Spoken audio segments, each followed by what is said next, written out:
2020. Let's look back at 2020, shall we? What a freaking wild year, man. As I've noticed something as I get older, right? I'm 36 now at the date of this recording, December 30th, 2020. It's around 8:30 or so, right? I've learned something as I got older, and that is life gets more rewarding and more difficult, right? As you go along, it's like a video game as we progress through it, right? So this year, however, tad bit different, right? Because like we've had this free introductory trial of authoritarianism, and this isn't some political rant or anything like that. I don't give a shit who you voted for, man. I don't vote locally. That's, like think about what's going on locally in your community. Is your community turning into a cesspool where you can't run your business? You can't go and see your family? You can't earn a livelihood, but yet you can watch the upper echelons of these super mega corporations just do as they please.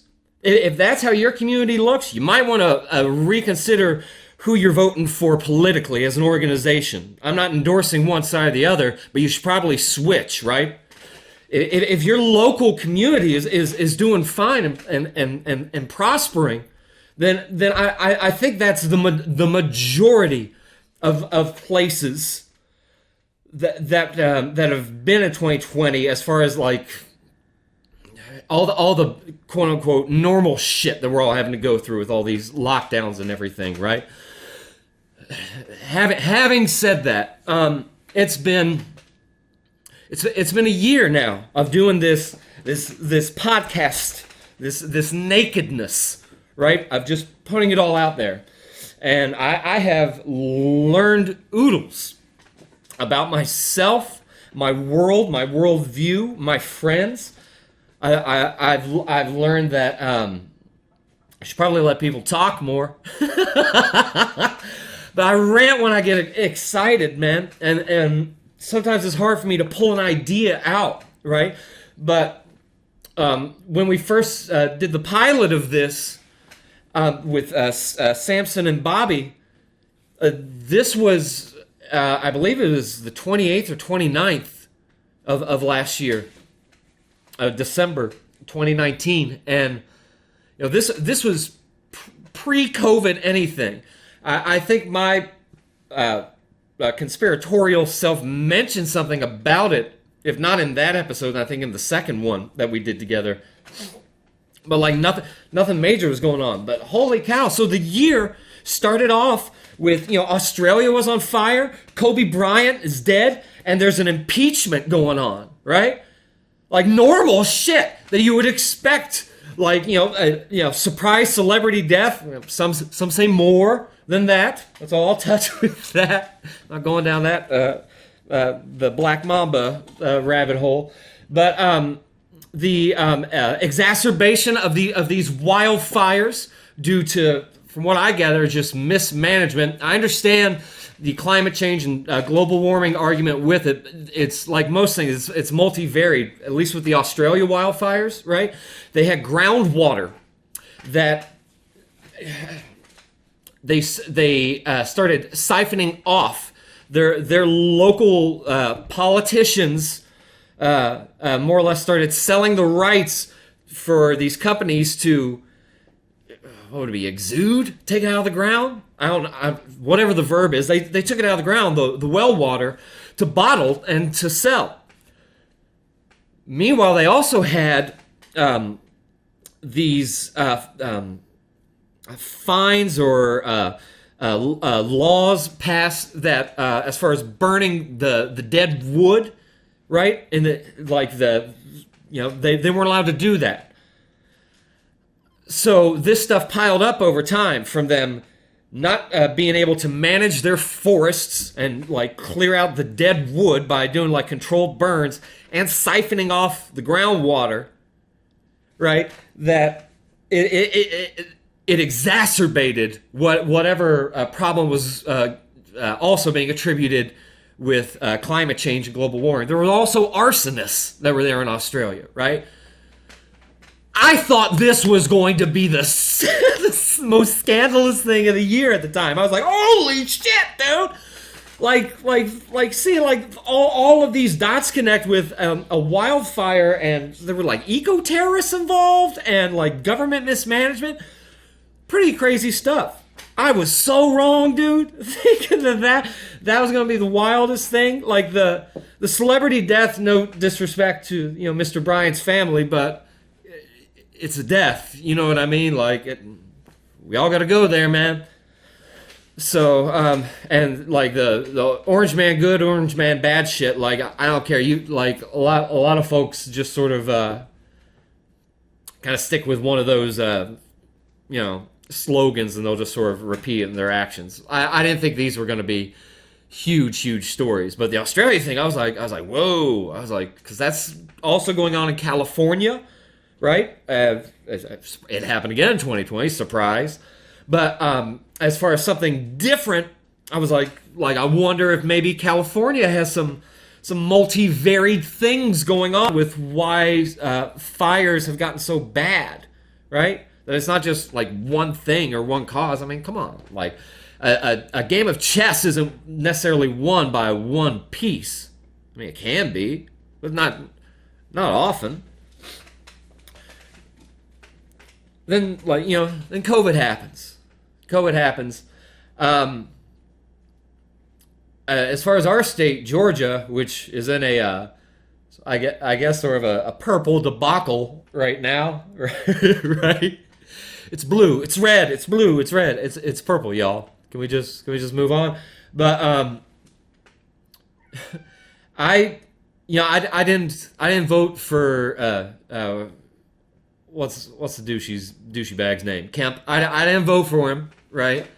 I didn't vote Abrams either, but I will say that his personality and whatever run-of-the-mill criminal political Ponzi schemes maybe going on behind back doors aside, I like that he kept our state open. I like that he kept Georgia open after, let me correct myself, after the initial shutdown. I forget when the initial shutdown was, but I think we were closed for like 14 days, and it was like now the city of Valdosta released something this evening that starting January 1st, like City Hall, the Human Resources Department, Mathis Auditorium, pretty much anything that is managed and controlled by the city will be shutting down until further notice because of spikes in COVID.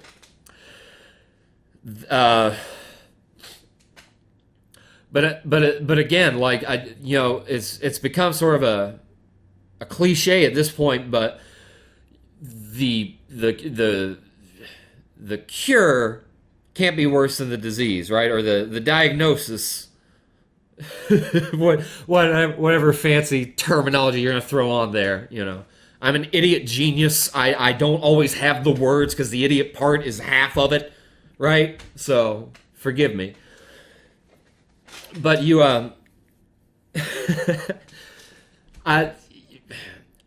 there are some states that are like California is now like indefinite lockdowns, their government said. Now, granted, I don't think a lot of law enforcement agencies are going to enforce this, right? But some of them are. And it's making people sort of sit back and listen to the arguments of the what was it, 1312 crowd, the ACAB crowd, if you will. It's not about converting somebody, but it's important to have people's perspective on certain things, right? Cops are supposed to be there to make sure your constitutional rights are not violated. And as a forensics department, like, I use that term maybe wrong, but detectives, right? If you've been wronged, they're there to make sure you get justice, right?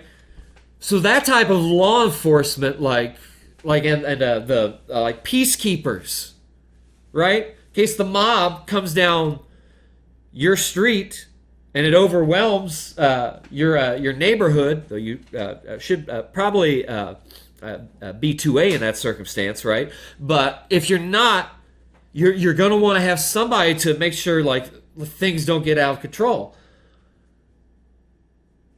Other than that, like policing people is not a wise idea. You know what I mean? Like I believe in law enforcement totally, but that's not what we have anymore. When you start, and I've got friends that are in law enforcement, you know, so I'm not trying to be disrespectful, but whenever you have folks that are breaking an oath to protect and serve in order to carry out edicts that are not passed through legislation but are handed down bureaucratically through a hierarchical chain of command, well, then you got a problem, because then you've got authoritarianism that's essentially running in your town, right? So there are valid arguments to be heard about people that are saying to defund the police. I don't think that this game of like what would you call it, like hyperbole or something, like they're just semantics, you know what I mean? Like you have to be able to unpack the argument to be able to get something prosperous that's going on. I haven't seen that too bad in Georgia. Now I know up in Atlanta, you know, there was some problems earlier in the year, obviously, and there are still disputes going on to that, as far as I'm concerned. But I mean, for the most part, we didn't see cities that had like egregious lockdowns or cops coming in and arresting people for having their business open.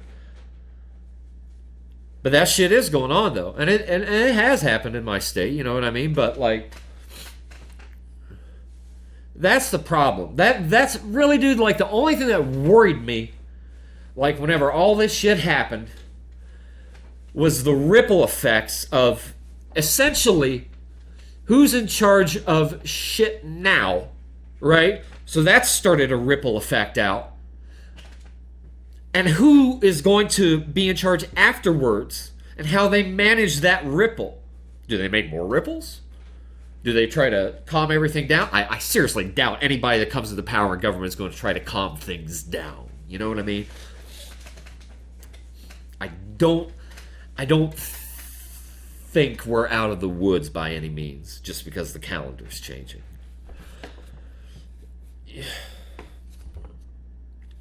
Regardless, I see a lot of folks that are just sort of getting swept up into this apocalypse frenzy, right? This COVID apocalypse, because it's easier for them to comply than it is to, I don't want to say think, because that makes me sound holier than thou, but to maybe just pause, right? And just sort of take a step back and maybe try to understand like people on the other side's arguments, right? Both pro and con mask. I don't care. I'm not wearing a mask in my home. I'm not wearing a mask in my car. I'm not wearing a mask in my yard. I don't care who and what office is telling me I have to do so. I'm not going to do it. Period. If I'm going into your business and I'm a patron of your business and you require me to wear a mask, whatever, I'll wear a mask. I don't care. I may disagree with it, roll my eyes or whatever, but whatever, fine. I'd rather just get my goods and be on my way. So I understand like that aspect of compliance and how it does make things easier. But some of this shit is not cool, dude. Like, some of it is not cool. You've got folks that are like Gavin Newsom is the governor of California, has a winery. He's kept open, still profitable. forcing other people to shut down their businesses and their restaurants. You can't have indoor dining. I don't think cosmetologists can practice there. I don't know if tattoo artists are allowed to practice there. But from what I do know, this is essentially statism, right? It's comply, or it's not quite die or anything that dire, but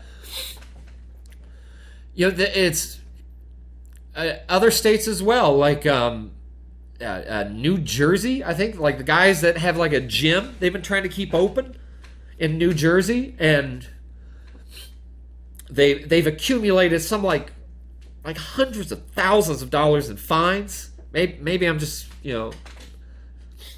overestimating that, but I'm pretty sure it's gotten to that point.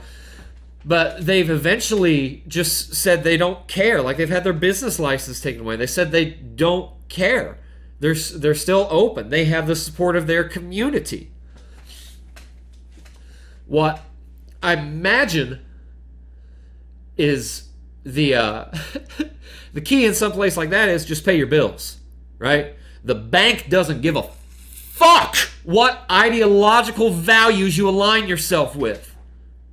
They care about the money.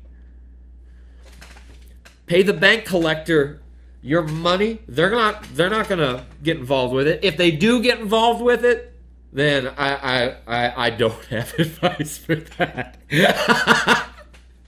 This is pretty bad advice anyway, but notwithstanding, the lockdowns, Kemp in Georgia, after our initial phase of lockdowns, they tried to have another politician tried to have some sort of mandate that was passed, if I'm not mistaken, at the state level, and it was shot down with the argument that not every county operates the same, not every municipality operates the same. Fucking duh, right? Like, that's... Nobody wants to be told what to do. Populists on the left and populists on the right completely agree in that. They just disagree on how to solve a problem. That's neither here nor there.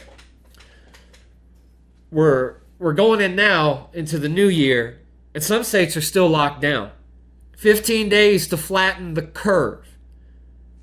This isn't a curve that's being flattened as far as a temporary thing.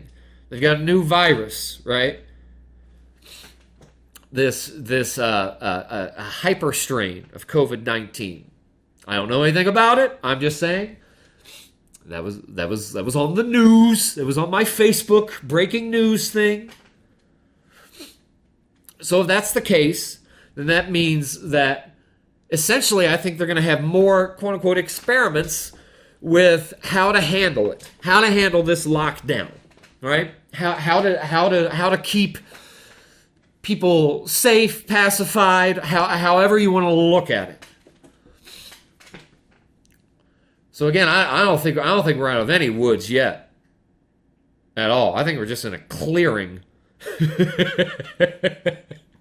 We're going like right back into another thicket, right? It's kind of like that. It's kind of like whenever that one part in the Two Towers when they're in the woods, and then they think danger's afoot, and it turns out to be Gandalf, right? And they're like, oh, thank goodness. Well, they're not out of the woods. They just found Gandalf.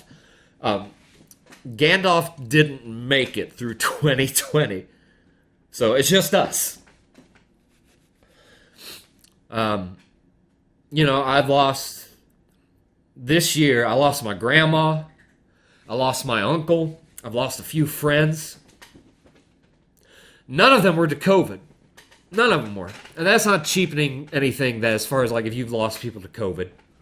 That's not what I'm trying to do at all.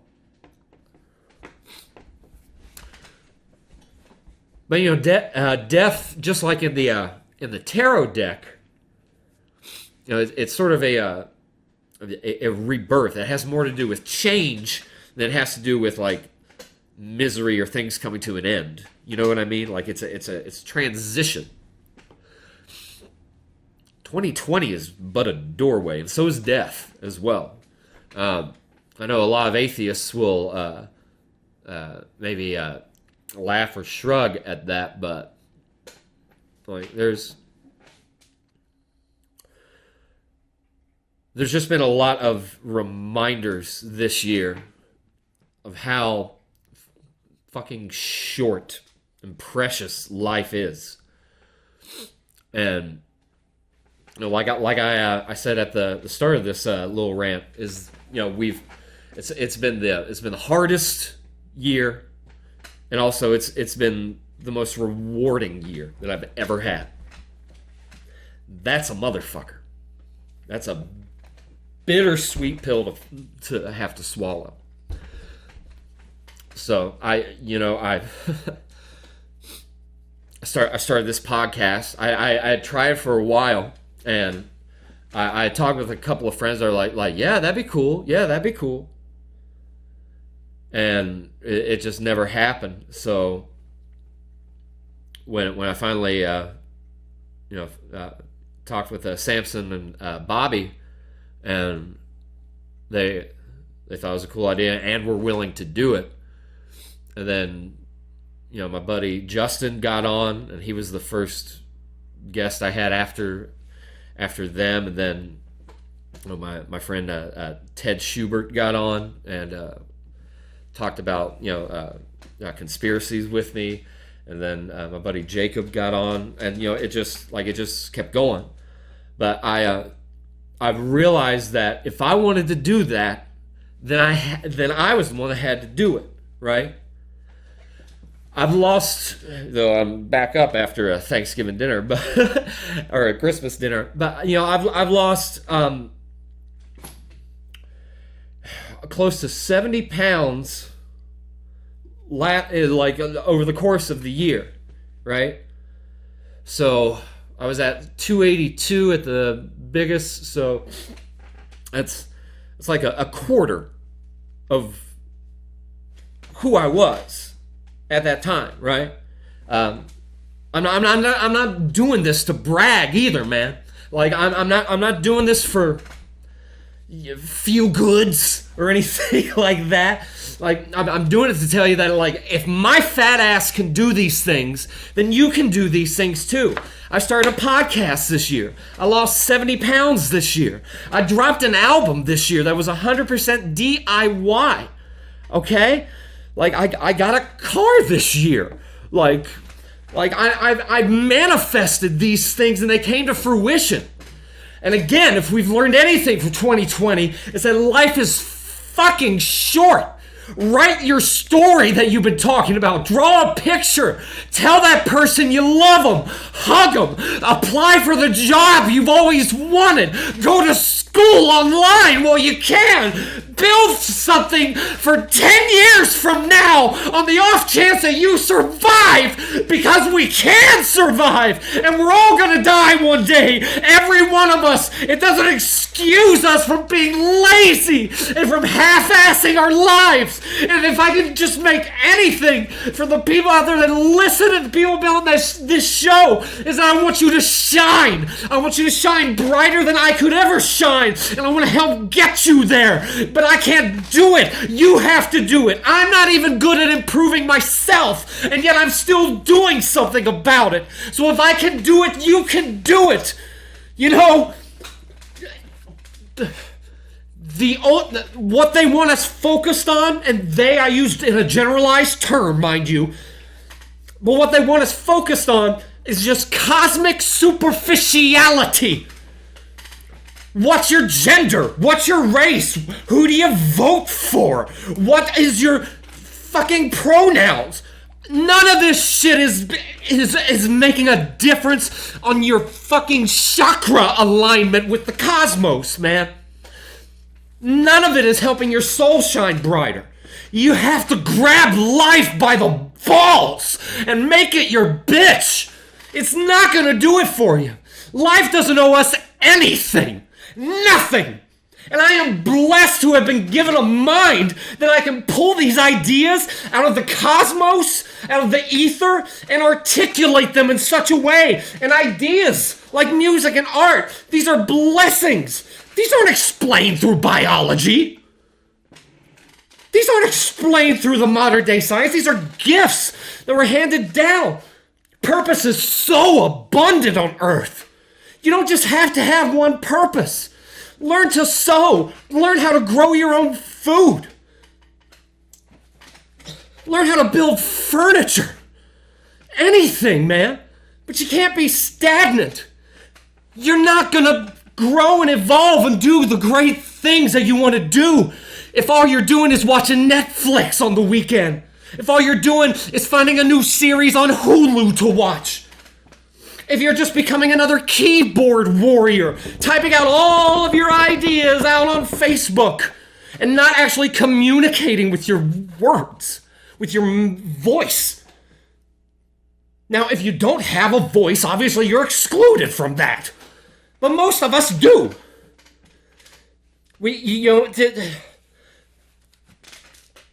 America's in the midst of a divorce, it seems, right now. The papers aren't really signed, but some of us are going to go live with moms, and some of us are going to go live with dads. And that's okay. That's okay. You still got to talk to one another, man. Again, like, we have more in common with each other than we do different.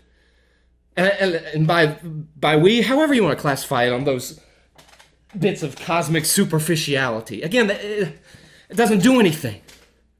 You got to do something for yourself. All right, I'm my favorite and least favorite person. That is a good way to sort of live your life, right? Because you're not going to help anybody else, nor are you going to make the world a better place than what you inherited it as if you don't take care of yourself.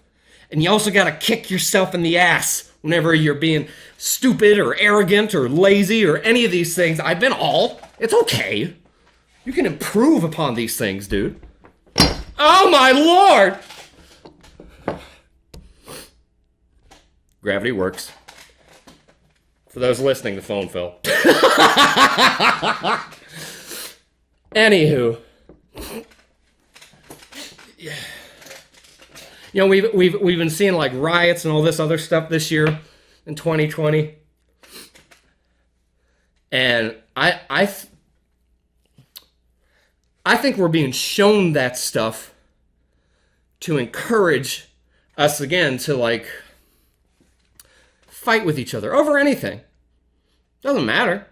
People that want you to fight somebody, they just want you to fight. They don't care for what reason. They just want to cause chaos. They're agent provocateurs. But you got to love yourself, right? You got to love yourself first. If you love yourself and you love those around you, you're going to want to make the world a better place. You're not going to want to watch it burn. You're going to want to understand things you don't understand. That's just the way I view it. I think it's a wise idea. I don't know. I would say leave it in the comments section below or something, but I mean, like, pfft, why?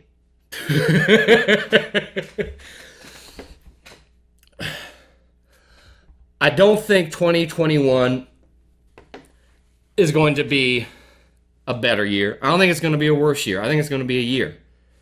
I think it's going to be a harder year, right? Because they all are.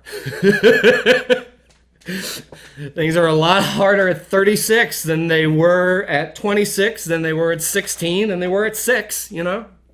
That's the way it goes, bro. What else? 1 minute left. If there's one thing I can leave you with, it's that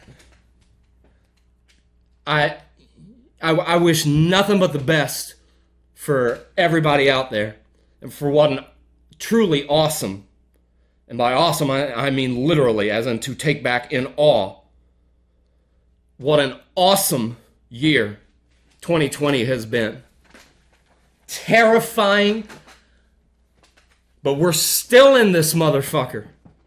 We're still here. And if you're still here, you got something to show for in 2021, right? Because I got ideas, and I need them to flourish like a forest. I hope you do the same. God bless you. Jesus loves you. Satan loves you. Happy New Year 2021.